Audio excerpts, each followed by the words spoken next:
ఈమె పేరు భవానీ రెడ్డి. మెదక్ జిల్లా సిద్దిపేటలో పుట్టారు. ఆటోమొబైల్ ఇంజనీరింగ్ చదివారు. ఆ తర్వాత సిద్దిపేట బస్ డిపోలో మెకానిక్ చార్జ్ ఉమెన్ పోస్టుకు ఎంపికయ్యారు. పెళ్లి చేసుకుని జీవిత భాగస్వామితో కలిసి సిడ్నీకి వెళ్లారు. ఇక్కడి ఆచార సంప్రదాయాలను మర్చిపోకుండా బతుకమ్మ నుంచి అన్ని పండగలను నిర్వహించారు. ఆస్ట్రేలియా తెలంగాణ ఫోరంను కూడా ఏర్పాటు చేశారు.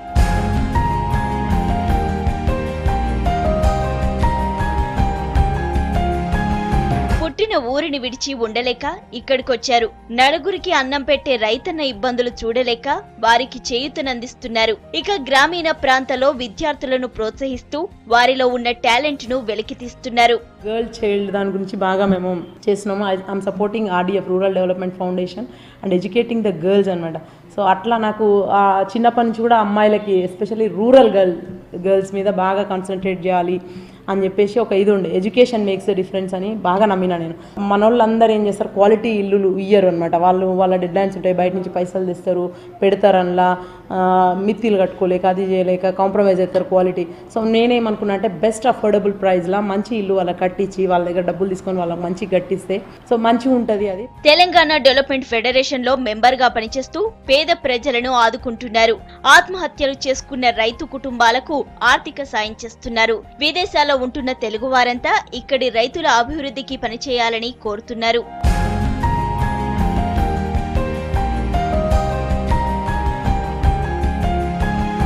ఎన్ఆర్ఐ అంటే ఎర్నుమనీ కాదని గట్టిగా చెబుతున్నారు భవానీ.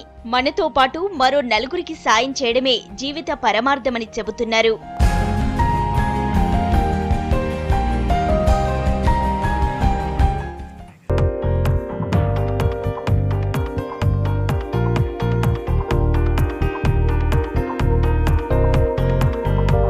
పంట మార్పిడి, భూసారాన్ని కాపాడుకోవడం వంటి అంశాలపై సదస్సులు నిర్వహించి అధిక దిగుబడులు పొందడం ఎలాగో నేర్పిస్తున్నారు మన్యం సరితారెడ్డి. మెదక్ జిల్లా కొండపాక మండలం ఎర్రవల్లిలో జన్మించారు సరితారెడ్డి. తండ్రి రైతు కావడంతో చిన్ననాటి నుంచి వ్యవసాయంపై ఆమెకు ఆసక్తి పెరిగింది. గ్రామీణ ప్రాంతంలో పుట్టిన సరితారెడ్డి రైతుల బాధలను చూసి చలించిపోయారు. వారికి అండగా నిలవాలని వైద్య వృత్తిని కాదని వ్యవసాయ కోర్సును ఎంచుకున్నారు.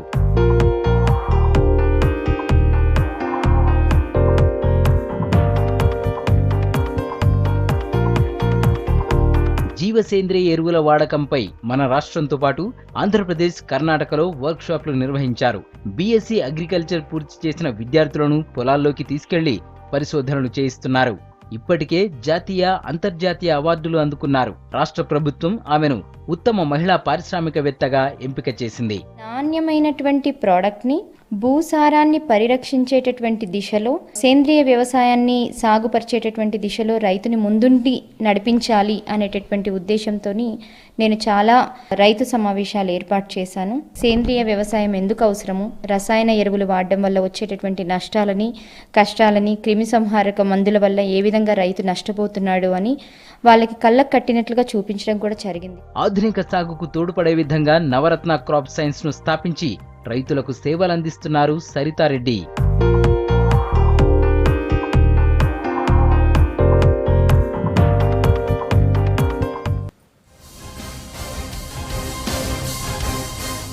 కష్టాలను ఎదిరించి స్వశక్తితో ఎదిగిన ధైర్యశాలి తారాబాయి.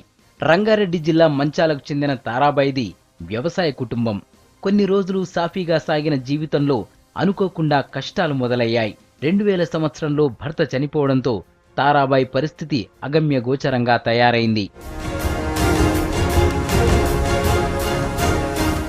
ఎవరూ ఆదుకునేవారు లేకపోవడంతో ఓ సాహసం చేశారు తారాబాయి. డ్రైవింగ్ నేర్చుకున్నారు. సొంతూరును విడిచిపెట్టి ఇబ్రహీంపట్నానికి వలస వచ్చారు. అక్కడే ఆటో నడుపుతూ కుటుంబాన్ని పోషిస్తున్నారు. 15 ఏళ్లుగా ఇదే వృత్తిలో కొనసాగుతున్న తారాబాయిని ఉత్తమ మహిళా పురస్కారం వరించింది. దాదాపు నేను 18-19 సంవత్సరాల నుంచి ఆటో నడుపుతున్నాను. కేసీఆర్ గారు నన్ను మా కష్టానికి గుర్తించి నాకు ఈ అవార్డు ఇచ్చినందుకు నేను చాలా సంతోషపడుతున్నాను. పరిస్థితులు వ్యతిరేకంగా మారినా వాటిని అనుకూలంగా మార్చుకొని ముందుకెళ్తున్న తారాబాయి నేటి మహిళలకు ఆదర్శంగా నిలుస్తోంది.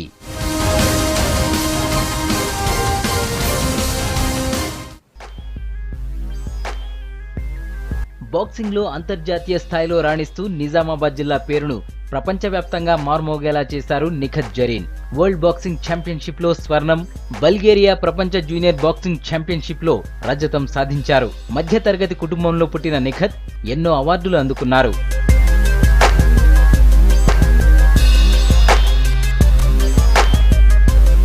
నిఖత్ ప్రస్తుతం డిగ్రీ సెకండ్ ఇయర్ చదువు. మేనమామ శంషుద్దీన్ దగ్గర బాక్సింగ్ లో ఓనమాలు నేర్చుకున్నారు.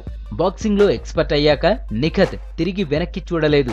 వరల్డ్ ఛాంపియన్షిప్స్ మొదలు ఎన్నో టోర్నమెంట్స్ లో అవార్డులు సొంతం చేసుకున్నారు. నిఖత్ లాంటి క్రీడాకారులను తయారు చేసేందుకు నిజామాబాద్ లో ఎప్పటికైనా ఒక అకాడమీని ఏర్పాటు చేయాలన్నది ఆమె డ్రీమ్ అంటున్నారు పేరెంట్స్. చంద్రశేఖరరావు గారు మన నిజామాబాద్ జిల్లా నుంచి మన నిఖత్ జరీన్ కు ఫ్రమ్ ద స్పోర్ట్స్ నుంచి సెలెక్ట్ చేయడం, 1,00,000 రూపాయలు బహుమతిగా ఇచ్చడం, దానికి ఒక అవార్డు ఇవ్వడం చాలా గౌరవంగా ఉంది. అది మాకే నిఖత్ జరీన్కి కాదు, చాలా మన నిజామాబాద్ జిల్లాకు చాలా గౌరవకారంగా ఉన్నది. ముఖ్యంగా రాబోయే చిన్న పిల్లలు ఆ ఇన్స్పిరెన్స్ తీసుకొని, మాకు కూడా వాళ్ళ పేరెంట్స్ కూడా దాని గురించి ఇన్స్పిరెన్స్ తీసుకొని రాబోయే వాళ్ళకు కూడా ఫ్యూచర్లో స్పోర్ట్స్లో వాళ్ళకి ఛాన్సెస్ ఇచ్చేదానికి, పంపించడానికి, ట్రైనింగ్ కోసం కానీ దానికి కానీ వాళ్ళు కూడా ముంగట్టుకు వస్తారు. నేను యూనివర్సిటీలో నేను లెక్చరర్గా పనిచేస్తున్నప్పుడు రూరల్ డెవలప్మెంట్ మీద ఒక టీచర్గా వెళ్ళినప్పుడు అప్పటి వరకు నేను ఒక గ్రామం చూడలేదు. గ్రామం చూడకుండా రూరల్ డెవలప్మెంట్ పాఠాలు చెప్పడానికి కరెక్ట్ కాదని చెప్పి మా యూనివర్సిటీ పక్కన ఉన్న గ్రామాన్ని తిరగడం మొదలుపెట్టాను కనుక్కోవడానికి. అలా కనుక్కోవడానికి తిరిగినప్పుడు అతి పేద కుటుంబంలో ఏం జరుగుతుంది అంటే అప్పుడు జీతాలు ఉన్నారు చాలామంది. ఆ జీతగాడు ఇంటికి వెళ్ళి వాడికి బాండెడ్ లేబర్ సిస్టమ్ గురించి చెప్పడం జరిగింది. అలా చేస్తున్నప్పుడు 40% బాండెడ్ లేబర్ ఎవరైతే వెట్టి చాకిరి చేస్తున్నారో వాడి పిల్లలే అన్నది బయట వచ్చింది. సో ఆ వెట్టి చాకిరి చేస్తున్న పిల్లలు, ఇంత చిన్న పిల్లలు ఇంట్లో వెట్టి చాకిరి చేయడానికి లేదు, చట్టం కూడా ఉంది కదా, అందుకని వాడికి చట్టం గురించి చెప్పి ఎలా అయినా బాండెడ్ లేబర్ రిలీజ్ చేయాలని చెప్పి అలా మొదలెట్టింది. ఎంబీ ఫౌండేషన్ స్థాపించినప్పుడు మా తాతగారి మెమరీ మీద మామిడిపూడి వెంకటరంగ గారు ఆయన పేరు మీద ట్రస్ట్ ఎప్పుడైతే పెట్టారో మా నాన్నగారు దానికి ట్రస్టీ. అప్పటి నుంచి ఇప్పటి వరకు ఒక 10 లక్షల మంది పిల్లల్ని పని నుంచి మాన్పించి బడిలో చేర్పించడం అనేది జరిగింది. 10 లక్షల మంది పిల్లల్ని మాన్పించడం అంటే ఎంతో పెద్ద టీం ఉంటే కానీ కాదు. ఆ పాత్ర నేను వహించలేదు. నేను వెళ్ళి పిల్లల్ని తీసుకొచ్చి 10 లక్షల మంది పిల్లల్ని అయితే నేను బడిలో పెట్టలేదు. దాంట్లో కార్యకర్తలు చాలా గొప్ప, అంటే నేను అనేది వాళ్ళ కార్యకర్తలు లేనైతే ఈ పని అయ్యేదే కాదు. 10 లక్షల మంది తీసుకొచ్చామంటే 10 లక్షల ప్లాన్లు వేయాలి. ప్రతి పిల్లకి కానీ ఒక ఆడపిల్ల పెళ్లి చేసుకుంటే ఆ పెళ్ళి మాన్పించి చదువులో ఉండాలని అంటే దానికి కూడా ఎంతో ప్లానింగ్ ఉంటుంది కదా. అందుకే అన్నాను కార్యకర్తల ముఖ్యత. 10 లక్షల తగాదాలని మనము తష్వ చేయాలి. నా పాత్ర ముఖ్యంగా రైట్ టు ఎడ్యుకేషన్ చట్టంలో డ్రాఫ్టింగ్ కమిటీలో ఉన్నాను. అంటే అదే cab committee, central advisory board on education అని అప్పుడు ఉండేది. అప్పుడు ఒక 8 మెంబర్ కమిటీ పెడితే స్వచ్ఛంద సంస్థ రిప్రజెంటేటివ్గా నన్ను వేసుకున్నారు. మా ఎంబీ ఫౌండేషన్లో ఉన్న అనుభవాలన్నీ చట్టాలుగా మార్చి ఆ రైట్ టు ఎడ్యుకేషన్ యాక్ట్లో పెట్టడం అనేది జరిగింది. మామూలుగా సమాజంలో ఏమనుకుంటారంటే పిల్లలు పేద పిల్లలు కదా, పని చెయ్యాలి కదా, లేకపోతే ఏమవుతుంది, కుటుంబం ఏమవుతుందని. మేమేం చేసామంటే ఆ ఆర్గ్యుమెంట్ని అప్సైడ్ అదే తిప్పి కొట్టాము. పిల్లలు పని చేస్తున్నందువల్ల పేదరికం ఉందని. పేదరికం వల్ల కాదు, కుటుంబానికి మనం నచ్చజెప్తే, ధైర్యం ఇస్తే వాళ్ళ పిల్లల్ని పంపిస్తారు. ఇంకోటి, సమాజంలో చాలామంది ఈ పేదరిక వాదన వల్ల వాళ్ళు ఒప్పేసుకున్నారు పిల్లలు పనిచేయడం ఓకే అని. నాకు అనిపిస్తుంది మన అవసరానికి మనం పిల్లల్ని పెట్టుకుంటున్నాము, వాళ్ళ అవసరం గురించి కాదు. మనకి చీప్ లేబర్, తక్కువ కూలికి వాళ్ళు వస్తారు. నేను ఇంట్లో ఒక చిన్న 10 ఏళ్ళ అమ్మాయిని పనికి పెట్టుకుంటే నేను నెలకి 1000 రూపాయలు వస్తే అయిపోతుంది. అదే మేము పెద్దవాళ్ళని పెట్టుకుంటే 5000 అవుతుంది. ఎంత పెద్ద కుటుంబంలో ఉన్న వాళ్ళు కూడా ఈ క్యాల్కులేషన్స్ వల్ల పిల్లల్ని పెట్టుకుంటారు, కానీ వాళ్ళకి ఏదో సంఘసేవ చేయాలని పెట్టుకోరు. సంఘసేవ చేయాలంటే పిల్లల్ని పనిలో పెట్టుకోకండి.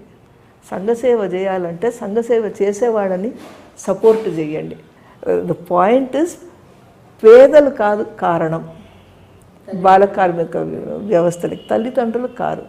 సమాజంలో మన ఆలోచన విధానమే కారణం.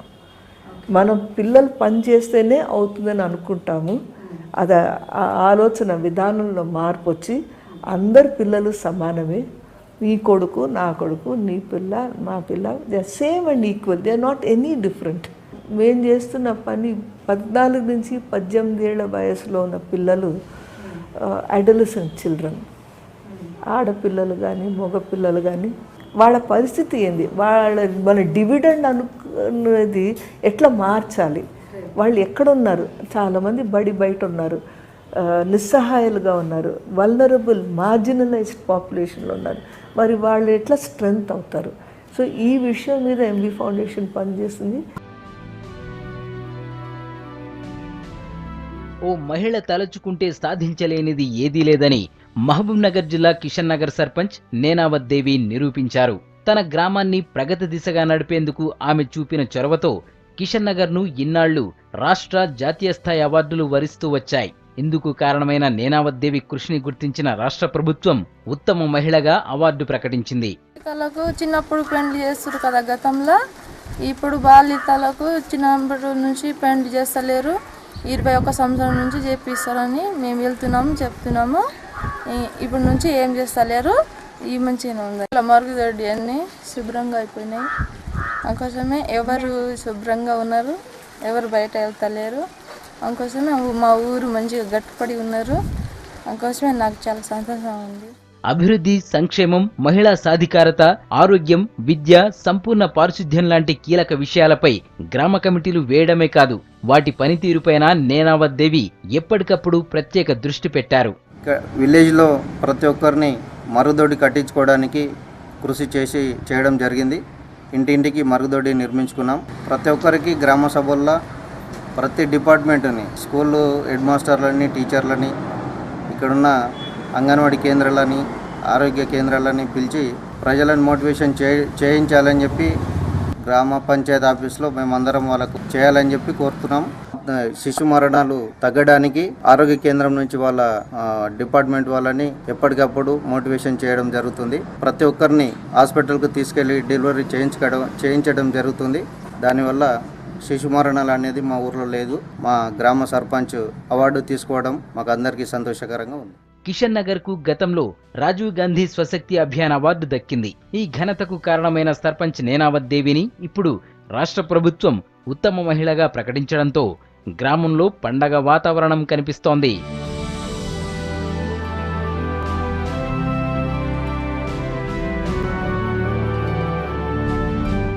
ఉద్యమాల్లోనే కాదు, సామాజిక సేవా కార్యక్రమాల్లో ముందున్నారు మందుల విజయ. బాల కార్మికుల సంరక్షణ, పేదరిక నిర్మూలన వంటి వాటిపై పాటలు కట్టి ప్రజల్లో చైతన్యం నింపారు. 2001 నుంచి ప్రత్యేక రాష్ట్ర ఉద్యమంలో పాల్గొన్న విజయ కేసీఆర్ నుంచి కూడా ప్రశంసలు అందుకున్నారు. బతుకమ్మ పాటలు పాడటంలోనూ ఎక్స్పర్ట్ విజయ. నిండు అమాసనాడు ఓలచ్చ గుమ్మడి, ఆడపిల్ల గుట్టినాదే ఓలచ్చ గుమ్మడి, అత్త తొంగి చూడలేదు ఓలచ్చ గుమ్మడి, మగడు ముద్దాడ రాలే ఓలచ్చ గుమ్మడి, బట్టలల్ల జుట్టుకొని ఓలచ్చ గుమ్మడి, బావిల బాడయ్యబోతే ఓలచ్చ గుమ్మడి, గంగమ్మ కొంగు జాపి ఓలచ్చ గుమ్మడి, సెల్లెదానమీయమానే ఓలచ్చ గుమ్మడి. ఉద్యమ సమయంలో పరిచయమైన కృష్ణతో ఇంటర్ క్యాస్ట్ మ్యారేజ్ చేసుకున్నారు. ప్రస్తుతం ధర్మారం సర్పంచ్ గా పనిచేస్తున్నారు విజయ. ఓవైపు పాటలు పాడుతూనే గ్రామాభివృద్ధి చేస్తున్నారు. మహిళా దినోత్సవం రోజు సీఎం చేతుల మీదుగా అవార్డు తీసుకోవడం సంతోషంగా ఉందన్నారు. తెలంగాణ ఉద్యమంలో పాల్గొని నా వంతు కృషిగా నేను తిరిగినందుకు వాళ్ళ తెలంగాణ రాష్ట్ర ప్రభుత్వం నన్ను గుర్తించి నాకు ఈ అవార్డు ఇచ్చారు. అందులో నేను తెలంగాణ జిల్లాలని తిరుక్కుంటూ ఇవాళ రసమై బాలకృష్ణ టీంలో, తర్వాత దేశపతనతో, తర్వాత కిషోర్తో రాష్ట్ర కళాకారునిగా నేను గుర్తుండి అంతర్జాతీయ మహిళా దినోత్సవం అవార్డు ఇచ్చినందుకు చాలా సంతోషంగా భావిస్తున్నాను. కళాకారుని నుంచి ప్రజాప్రతినిధిగా ఎదిగారు విజయ. కింది స్థాయి నుంచి రావడం వల్ల సర్పంచ్ గా ప్రతి వార్డు తిరుగుతూ ప్రజల సమస్యలు తీరుస్తున్నారు.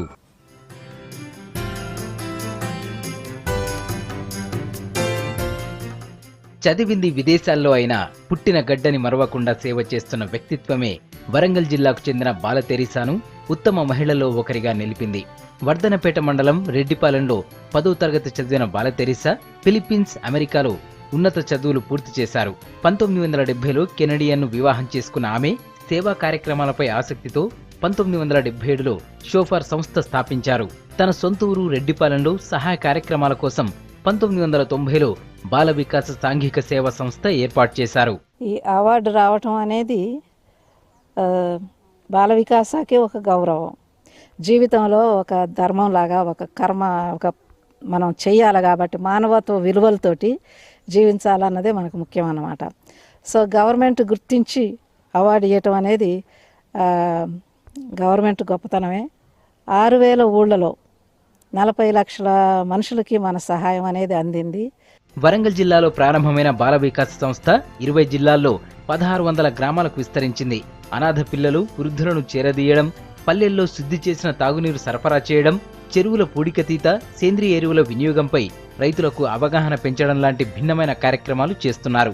వేలాది మంది మహిళల్లో చైతన్యం పెంచేందుకు కృషి చేస్తున్నారు బాల తెరీసా. కాకపోతే నా జీవితంలోనైతే ఒక అవార్డు కోసం అని కానీ, ఒక పేరు కోసం అని కానీ, ఒక ఫేమ్ కోసం అని కానీ చేసేదైతే లేదు పని. గవర్నమెంట్ చేయలేదు, లేకపోతే సంస్థ చేయలేదు, ఇట్లాంటివి అని అనుకోకుండా ప్రతి ఒక్కరు కూడా నాకు శక్తి ఉన్నది కాబట్టి నా శక్తి మేర నేను చెయ్యాలా అని అనుకొని దాన్ని నిజంగా సాధించాలా అని ప్రతి ఒక్కరు అనుకున్నారనంటే దేశం చాలా బాగుపడుద్ది. ఉత్తమ మహిళగా ప్రభుత్వ గుర్తింపు దక్కిన బాల తెరీసా అవార్డుల కోసం సేవా కార్యక్రమాలు చేయడం లేదంటున్నారు. ఈ ప్రోత్సాహంతో మరింతగా సేవ చేస్తామన్నారు.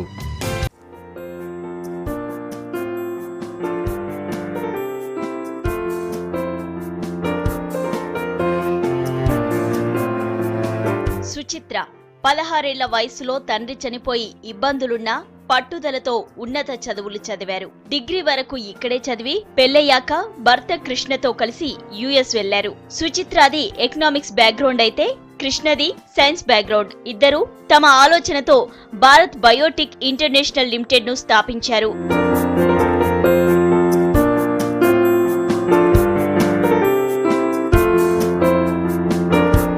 1990లో అందరూ యుఎస్ బాట పడుతున్నారు. కానీ సుచిత్ర మాత్రం పుట్టిన దేశానికి ఎంతో కొంత సేవ చేయాలన్న ఆలోచనతో ఇక్కడికొచ్చారు. బయోటెక్నాలజీ రంగంలో తొలి అడుగులు వేశారు. కృష్ణ తయారు చేసిన వ్యాక్సిన్ కు పేటెంట్ హక్కులు సాధించి వ్యాపారంలో దూసుకెళ్లారు. దేశంలో అప్పటికి చాలా తక్కువగా ఉన్న మహిళా పారిశ్రామికవేత్తలలో ఒకరిగా నిలిచారు. ఒక ప్రోడక్ట్ని ఏమన్నా తయారు చేసే రకంగా ఒక ఇది ఐడియా ఉండి అది చేయాలని అనుకుంటే దాని గురించి 100% నాలెడ్జ్ ఉండాలి, ఇన్ఫర్మేషన్ ఉండాలి. మన దగ్గర లేనప్పుడు మనతో పాటు ఎవరు కలిసి దాని గురించి పని చేయొచ్చు అని ఆ టీమ్ బిల్డింగ్ చేసుకోవాలి. అది ప్రోడక్ట్స్కి చాలా ఇంపార్టెంట్. ఏదన్నా ఒకటి చేయాలి అని తీసుకున్న తర్వాత అది వదలకూడదు, కంటిన్యూ అవుతూనే ఉండాలి. We cannot give up and we continue to do that work until I wouldn't say we achieve success. వ్యాపార రంగంలో ఫైనాన్షియల్ ప్రాబ్లమ్స్ నుంచి ఎన్నో ఆటుపోట్లు భరించి ఎదిగారు Suchitra. Spiritually, psychologically, emotionally, professionally, as a కెరియర్లో మనం ఎన్ని ప్రాబ్లమ్స్ వచ్చినా కూడా అగైన్ వదులుకోకూడదు. కష్టం వచ్చినప్పుడు డౌన్ అయిపోవటం, మళ్ళీ ఏం లేనప్పుడు బాగా పాజిటివ్గా హైగా ఉండటం అట్లా ఉండకూడదు. ఎందుకంటే ఇది ఒక సైకిల్గానే ఉంటుంది. బట్ కష్టాల్లో కూడా మనం తట్టుకోగలిగితే అదే సస్టెనెన్స్, లైఫ్లో కూడా అదే సస్టెనెన్స్. బిజినెస్ లో ఎంత బిజీగా ఉన్నా పర్సనల్ లైఫ్ కు కూడా అంతే ప్రాధాన్యం ఇవ్వాలంటున్నారు సుచిత్ర. రెండింటినీ బ్యాలెన్స్ చేసుకుంటూ పోతే ఏ ప్రాబ్లము ఉండదని చెబుతున్నారు.